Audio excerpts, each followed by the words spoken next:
Hello, fellow humans. Will people rise up against capitalism? This is a question as old as capitalism itself. Of course, the answer is yes. People have fought against the abuses of the system since its beginning about 400 years ago, and will continue to fight. But what is different now in 2022? We live in an existential crisis. The climate breakdown was not an issue in the 1700s, even when children were forced to work 14 hours a day.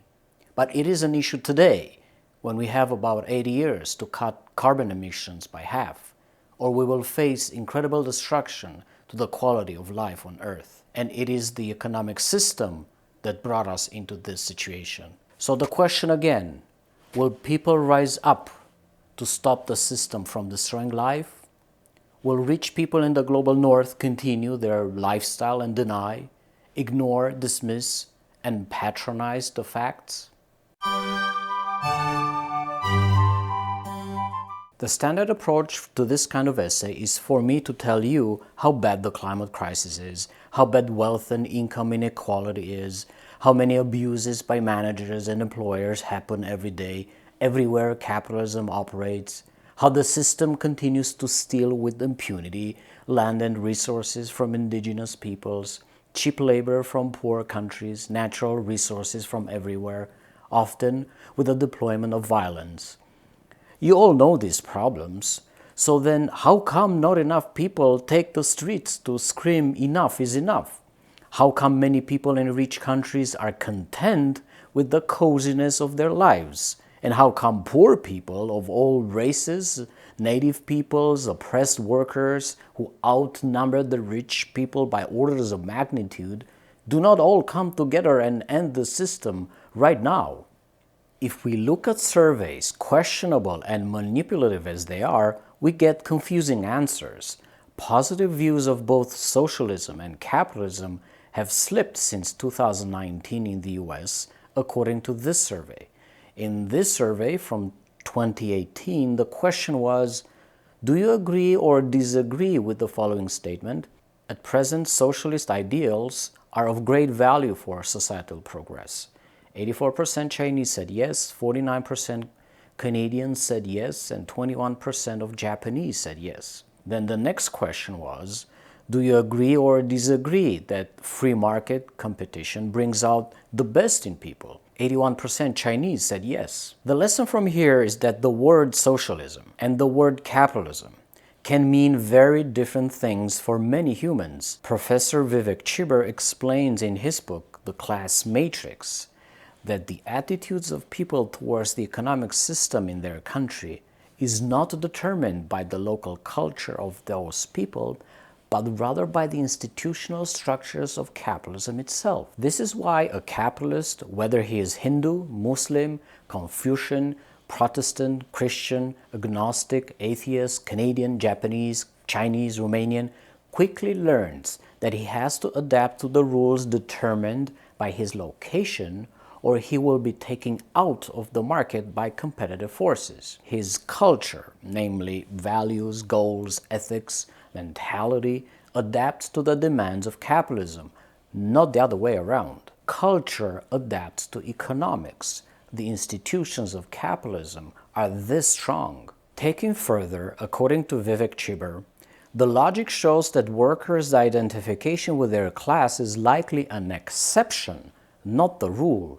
A worker has many identities in his brain, and he doesn't think much about the social class he belongs to. He doesn't think, I belong to the worker collective, more than he thinks, I belong to the black community, or the immigrant community, or the bicycle enthusiasts community. Moreover, employers, also known as the capitalists, have much more bargaining power with the workers because, by definition, they own the business and the means of production. They set the conditions of employment. Employers have to function in a competitive environment. They have to function under the strong pressure of the profit motive. So they exercise this bargaining power with full force. Workers do not have much choice but to accept the conditions of employment from this capitalist or the other, but they do not have the power to influence the conditions of employment. It's on a take-it-or-leave-it basis. There are several hard obstacles for workers to develop a class consciousness, let alone to organize together around a common purpose against the interests of capitalists. They have to prioritize job security. A bad job is better than no job at all. Another obstacle is finding common interests with all workers that covers all aspects of work, from intensity of work, length of workday, the level of the wage, health benefits, pension, safety, and more. Third obstacle is the free riding problem. Some workers may think that a union may succeed without their help, so they will pass off the costs and effort of involvement to others. Workers consciously evaluate the attractiveness of class association and compare possible outcomes against the option of resisting the system as an individual, regardless if it's through a great resignation or quiet quitting or sabotaging the employer in various ways, some more ingenious than others. And here I'm not referring to stealing pencils from the office. Vivek Chibber believes capitalism survived this long because certain facts about working class culture or the dominant culture prevented the working class from organizing itself, thereby securing the rule of capital. He goes on to write that if the basic obstacles to class formation are not culture and are instead structural or economic, this will also affect the explanation of how the system endures or how the dominant class secures its rule. How does capitalism survive? Through consent, coercion, and resignation. Workers consent consciously to their working condition because it aligns with their general well-being. This is essential to the survival of the system. More fundamentally, however, is their resignation to the situation. Workers simply accept this unfortunate arrangement because it is difficult for them to get together, form a class, form a union, to fight back. This maintains the dominance of the employer class. Coercion may take various forms too, from the dictatorial hierarchy of corporations, where bosses tell their underlings what to do or else, from social coercion, which is the way society punishes individuals who do not want to accept the rules of capitalism. Coercion comes with the threat of poverty, destitution, public shaming, discrimination, loss of social status. So how can workers escape this system? There are two options. Number one is to leave the labor market, stop working for capitalists, and do whatever to survive. Number two is changing the system through collective action. But we saw how this is incredibly difficult. What maintains the social order in capitalism? This is maybe an attempt to explain the weird surveys I showed minutes ago. The capitalist order is maintained not by culture, not by ideology, but by the class structure itself. And what is this class structure? The separation of society in groups of humans or classes, employers and capitalists in one class, employees and workers in another class. This class structure forces workers to choose individual resistance over collective resistance. Workers know very well their interests and they act according to their perception of risks and costs associated with collective action. And this is how workers and society accept tacitly the domination of the ruling class. Employers do not have this problem. They do not need to organize against workers. They have huge resources available to break down unions and collective actions. Their power continues because the rules of employment remain unchanged. They are in a position of dominance over workers because workers show up at work every day, they submit to the rules, they do not challenge the decisions and opinions of their overlords. Have you heard about Wobblies and Zapatistas? Wobblies are the members of the Industrial Workers of the World, a mainly US labor organization dedicated to the overthrow of capitalism, active especially in the early 1900s. Zapatistas are a libertarian socialist guerrilla movement in southern Mexico, arising in the 1990s and calling especially for agrarian reform, local control of local resources, and political autonomy for the state of Chiapas. Wobblies and Zapatistas continue to be strong and active to this day. Both are very good examples from recent history of how people have rejected the class structures of capitalism, overcame the obstacles in organizing, and fought back. In this book of conversations on anarchism, Marxism, and radical history between Stoughton Lynd, a peace activist and civil rights activist, and Andrei Grubacik, a historian and activist, we can see many examples of how workers united to get their jobs back from conglomerates like US Steel or General Motors. Stoughton Lynd puts it simply: the core idea of solidarity unionism is simple. Workers should look primarily to each other to accomplish their objectives, rather than depending on laws, government agencies, or distant unions. Collective direct action is likely to resolve problems more rapidly than filing a grievance or bringing a complaint to the National Labor Relations Board. So can workers win against capitalists? Yes, sometimes they can. One of the most vibrant, alive, strong acts of resistance against capitalism comes from native peoples worldwide. Their strength comes not from reading Karl Marx or academic books like The Class Matrix, or caring too much about this or that political party or this or that political ideology, but from their relation to the living nature around them. Native peoples do not see the relation between humans and land in terms of inalienable property rights, which give humans the power to obliterate nature for the sake of profit and consumption. For natives, land is their relative, of which they are the protectors and custodians. This is in stark contradiction with the philosophy of capitalism, as we can see from this story. The pandemic all but erased how the Wet'suwet'en nation stood up to Canada and Coastal GasLink pipeline in early January 2020, kicking off a year of intense resistance. In February, the Royal Canadian Mounted Police removed Wet'suwet'en and Gitxsan matriarchs from the Unistoten camp by force. Police raided a healing center that was reconnecting indigenous peoples to the land to help reverse the psychological and spiritual effects of ongoing genocide. Armed men forced their way through rows of red dresses set up by land defenders to honor the indigenous women and girls who have gone missing or have been murdered on Canada's infamous Highway 16, known as the Highway of Tears in so-called British Columbia. The resistance of Native peoples in Canada is just one example of many others. This is the Red Deal from Red Nation, a collective dedicated to the liberation of Native peoples from capitalism and colonialism. They acknowledge that the top 10% of humanity is responsible for half of the carbon emissions from consumption. Half of humanity only accounts for 10% of emissions.